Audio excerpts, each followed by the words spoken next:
ഗജാനനം ഭൂതഗണാതിസേവിതം കപിത്ഥജംബൂഫലസാരഭക്ഷിതം ഉമാസുതം ശോകവിനാശകാരണം നമാമി വിഘ്നേശ്വര പാദപങ്കജം.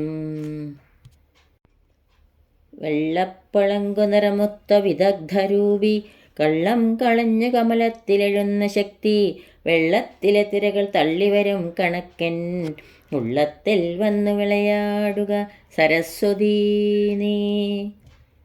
ഗുരുർ ബ്രഹ്മ ഗുരുർ വിഷ്ണു ഗുരുർദേവോ മഹേശ്വര ഗുരു സാക്ഷാത് പരബ്രഹ്മ തസ്മൈ ശ്രീ ഗുരവേ നമഃ. ശാന്താകാരം ഭുജഗശയനം പത്മനാഭം സുരേശം വിശ്വാകാരം ഗഗനസദൃശം മേഘവർണം ശുഭാംഗം ലക്ഷ്മീകാന്തം കമലനയനം യോഗിഭിർധ്യാനഗമ്യം വന്ദേ വിഷ്ണും ഭവഭയകരം സർവലോകൈകനാഥം. കൃഷ്ണൻ എന്നുടെ മാനസേ നിറയണം കണ്ണീരുമാച്ചിയിടണം കൃഷ്ണൻ എന്നുമേ നൽകണം സുഗതമാം സമ്പത്തും ഐശ്വര്യവും കൃഷ്ണൻ എന്നുടെ ഈശ്വരൻ ഗുരുവരൻ സ്നേഹിച്ചൊരാതാതനം കൃഷ്ണൻ തന്നെ എനിക്ക് വിശ്വമഖിലം കൃഷ്ണ തൊഴുന്നേനഹം. എല്ലാവർക്കും നമസ്കാരം. ശ്രീകൃഷ്ണ ഭക്തിയുടെ അമൃതധാരയായി ശ്രീ വില്യമംഗല സ്വാമിയാരിൽ നിന്നും ഒഴുകിയെത്തിയ ആ ശ്രീകൃഷ്ണ കർണാമൃതത്തിലെ 2-ാം സർഗത്തിൽ 21 മുതൽ 25 കൂടിയുള്ള ശ്ലോകങ്ങളാണ് ഇവിടെ സ്മരിക്കുന്നത്. ശ്ലോകം 21. വൃന്ദാവനേ ദ്രുതതലേഷു ഗവാം ഗണേഷു വേദാവസാന സമയേഷു ച ദൃശ്യതേ യത് തദ്ദേണുനാദന പരം ശിഖിപിഞ്ചൂടം ബ്രഹ്മസ്മരാമി കമലേക്ഷണം അഭ്രനീലം. വൃന്ദാവനെ വൃന്ദാവനത്തിൽ ദ്രുമതലേഷു മരങ്ങളുടെ ചുവട്ടിലും ഗവാം ഗണേഷു പശുക്കളുടെ ഇടയിലും വേദാവസാന സമയേഷു ച ഉപനിഷത് വാക്യങ്ങളിലും യത് ദൃശ്യതേ ഏതൊന്നിനെ കാണുന്നുവോ വേണുവാദനപരം വേണുവായനയിൽ മുഴുകിയതും ശിഖി പിഞ്ച ച ചൂടം മയിൽപ്പീലി ചൂടിയതും കമലേക്ഷണം താമരക്കണ്ണുള്ളതും അഭ്രനീലം മേഘം പോലെ കറുത്തതുമായ തദ്ബ്രഹ്മം ആ ശ്രീകൃഷ്ണ ബ്രഹ്മത്തെ സ്മരാമി ഞാൻ സ്മരിക്കുന്നു. വൃന്ദാവനത്തിൽ പശുക്കളെ മേച്ച് നടക്കുന്ന വേണുഗാനപ്രിയനായ ശ്രീകൃഷ്ണ ബ്രഹ്മത്തെ ഓർത്തോർത്ത് കവി ആഹ്ലാദിക്കുന്നു. വൃന്ദാവനത്തിൽ മരങ്ങളുടെ ചുവട്ടിലും പശുക്കളുടെ ഇടയിലും ഉപനിഷത് വാക്യങ്ങളിലും ഏതൊന്നിനെ കാണുന്നുവോ വേണുവായനയിൽ മുഴുകിയതും മയിൽപ്പീലി ചൂടിയതും താമരക്കണ്ണുള്ളതും മേഘം പോലെ കറുത്തതുമായ ആ ശ്രീകൃഷ്ണ ബ്രഹ്മത്തെ ഞാൻ സ്മരിക്കുന്നു. വില്യമംഗല കവി അനേകം വിശേഷണങ്ങൾ കൊണ്ട് വർണ്ണിച്ച ശ്രീകൃഷ്ണ രൂപത്തിൽ നിർവിശേഷമായ പരബ്രഹ്മത്തെ തന്നെ കാണുന്നു ഈ ശ്ലോകത്തിൽ. ശ്ലോകം 22. വേണുഗോപാലമൂർത്തിയുടെ മനോഹരമായ ഒരു ധ്യാന ശ്ലോകമാണിത്.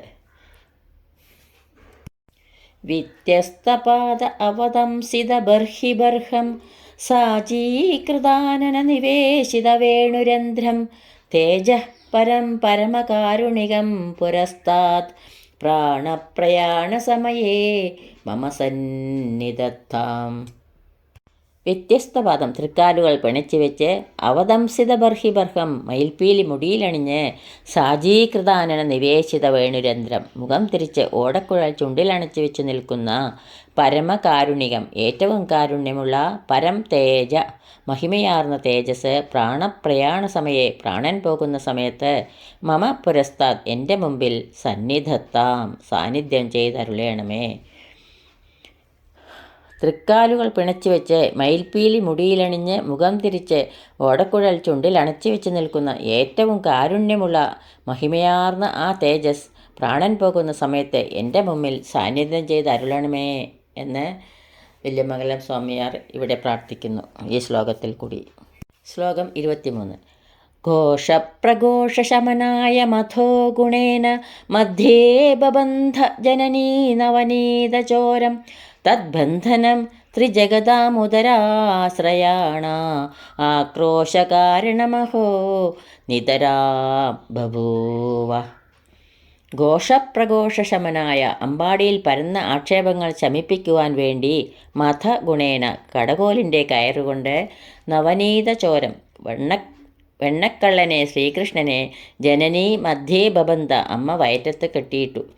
തദ്ബന്ധനം ആ കെട്ടിയിടൽ ത്രിജഗതാമുദരാശ്രയാണം ഉദരത്തിൽ സ്ഥിതി ചെയ്യുന്ന 3 ലോകങ്ങളുള്ളവരുടെയെല്ലാം നിതരാം ഉച്ചത്തിലുള്ള ആക്രോശകാരണം ബഭൂവ കരച്ചിലിന് കാരണമായി ഭവിച്ചു. ഈ ശ്ലോകം ഇവിടെ വളരെ വിപുലമായി തന്നെ വിശദീകരിച്ചിരിക്കുന്നു. ശ്രീകൃഷ്ണൻ അമ്പാടിയിൽ ഏതെങ്കിലും ഭവനത്തിൽ ചെന്ന് വെണ്ണയോ പാലോ തൈരോ എന്തെങ്കിലും മോഷ്ടിക്കുക ഒരു പതിവായി തീർന്നു. രണ്ടാൾ തമ്മിൽ കണ്ടാൽ അവർക്കൊക്കെ കൃഷ്ണൻ്റെ മോഷണ കഥയാണ് പറയാനുള്ളത് എന്ന നിലവരെ എത്തി. ഇതൊക്കെ കേട്ട് പൊറുതിമുട്ടിയ യശോദ ഒരു ദിവസം കടകോലിൽ ചുറ്റി തൈർ കടയാൻ ഉപയോഗിച്ചിരുന്ന കയറെടുത്ത് ആ വെണ്ണക്കള്ളനെ ഒരു കുരലിന്മേൽ കെട്ടിയിട്ടു. അക്കഥ അറിഞ്ഞപ്പോൾ അതിനെക്കുറിച്ചുള്ള ആക്ഷേപങ്ങൾ 3 ലോകങ്ങളിലും പരന്നു. അമ്മ മക്കളെ ലാളിക്കുന്ന അധികമായിട്ടാണ് അവർ ഇങ്ങനെ വികൃതിയായിത്തീരുന്നത്. ഏതായാലും ഞങ്ങൾ കഷ്ടത്തിലായി എന്നൊക്കെയായിരുന്നു അമ്പാടിയിലുള്ളവർ കൃഷ്ണനെക്കുറിച്ചും കൂട്ടത്തിൽ അമ്മയെക്കുറിച്ചും ആക്ഷേപിച്ചിരുന്നത്. അത് ശമിപ്പിക്കുവാൻ വേണ്ടിയാണ് യശോദ കൃഷ്ണനെ കയർ കൊണ്ട് കെട്ടിയിട്ടത്. തൻ്റെ ഭവനത്തിൽ നിന്ന് പോവാനേ പറ്റിയില്ലെങ്കിൽ മറ്റുള്ളവരുടെ ഭവനങ്ങളിൽ നിന്ന് ചെന്ന് മോഷ്ടിക്കില്ലല്ലോ എന്നാണ് പാവം യശോദ വിചാരിച്ചത്. പക്ഷേ വിപരീത ഫലമാണ് ഉണ്ടായത്. മുമ്പേ അമ്പാടിയിലുള്ളവരെ യശോദയെ കുറ്റപ്പെടുത്തിയിരുന്നുള്ളൂ. എന്നാൽ അമ്മ മകനെ കയറുകൊണ്ട് കെട്ടിയ കഥ കേട്ടപ്പോൾ ഭൂമിയിൽ മാത്രമല്ല സ്വർഗത്തിലും പാതാളത്തിലുമുള്ളവർ പോലും യശോദയെ കുറ്റം പറയാൻ തുടങ്ങി. വളരെക്കാലം കൊതിച്ച് ദൈവാനുഗ്രഹം കൊണ്ടുണ്ടായ മകനല്ലേ? 10 മാസം വയറ്റിൽ പേറി നടന്ന് പ്രസവിച്ചതല്ലേ? അതോ എന്തിനും പ്രാപ്തിയുള്ള മിടുമിടുക്കനായ സുന്ദരക്കുട്ടൻ. ഇങ്ങനെയുള്ള ഒരു മകനെ കയറെടുത്ത് കെട്ടിയിടാൻ തോന്നിയല്ലോ. കുട്ടികൾ കുറേശ്ശെയൊക്കെ വികൃതി കാണിക്കില്ലേ? അതിനിങ്ങനെയൊക്കെ ശിക്ഷിക്കാറുണ്ടോ എന്നും മറ്റുമായി കേട്ടവരുടെയൊക്കെ ആക്ഷേപം. നല്ല ഉൾക്കനമുള്ള ഒരു പദ്യം. ത്രൈലോക്യവാസികളെല്ലാം ഭഗവാന്റെ ഉദരത്തിൽ സ്ഥിതി ചെയ്യുന്നവരാണല്ലോ. യശോദ ചെയ്ത ബന്ധനം ത്രൈലോക്യവാസികൾ എല്ലാവരുടെയും കരച്ചിലിന് കാരണമായി തീർന്നു. നല്ല ഒരു വിവരണം. ശ്ലോകം 24. ശൈവാ വയം ന ഖലു തത്ര വിചാരണീയം പഞ്ചാക്ഷരീ ജപപരാ നിതരാം തഥാപി ചേതോ മദീയമദസി കുസുമാവഭാസം സ്മേരാനനം സ്മരതി ഗോപവധൂ കിശോരം. വയം ശൈവ ഞങ്ങൾ പാരമ്പര്യമായി ശിവഭക്തന്മാരാണ്. തത്ര അക്കാര്യത്തിൽ നഖലു വിചാരണീയം തീരെ ആലോചിക്കേണ്ടതില്ല.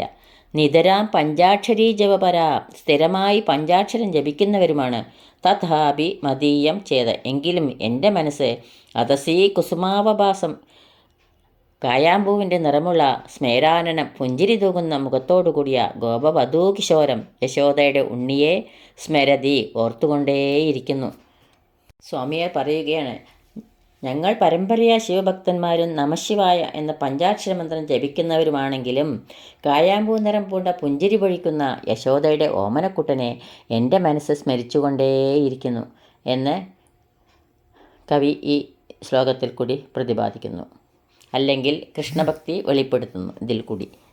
അതായത് ഉണ്ണികൃഷ്ണനെ മറന്നുകൊണ്ട് ശിവനെ ഭജിക്കുവാൻ തനിക്ക് സാധ്യമല്ല എന്ന് ഈ ശ്ലോകത്തിലൂടെ കവി അറിയിക്കുന്നു. ശ്ലോകം 25.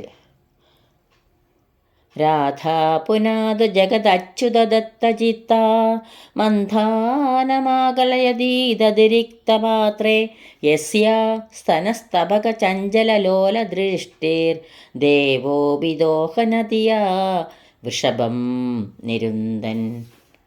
അച്യുതദത്തചിത്ത ശ്രീകൃഷ്ണചിന്തയിലേക്കയാൽ ദതിരിക്ത പാത്രേ തൈരില്ലാത്ത പാത്രത്തിൽ മന്ഥാനം ആകലയതീ രാധ കടകോൽ പിടിച്ച് തിരിച്ചും കൊണ്ടിരിക്കുന്ന രാധയും തസ്യ അവളുടെ സ്തനസ്തബക ചഞ്ചലലോല ദൃഷ്ടി കൊങ്കപ്പൂങ്കുലകളിൽ മാറി മാറി നോക്കുന്ന കണ്ണുകളുമായി ദോഹനദിയാ വൃഷഭം കറക്കുവാൻ കാളയെ നിരന്തൻ ദേവ അഭി തടഞ്ഞു നിർത്തുന്ന ശ്രീകൃഷ്ണദേവനും ജഗത് പുനാതു ലോകത്തെ പാവനമാക്കട്ടെ.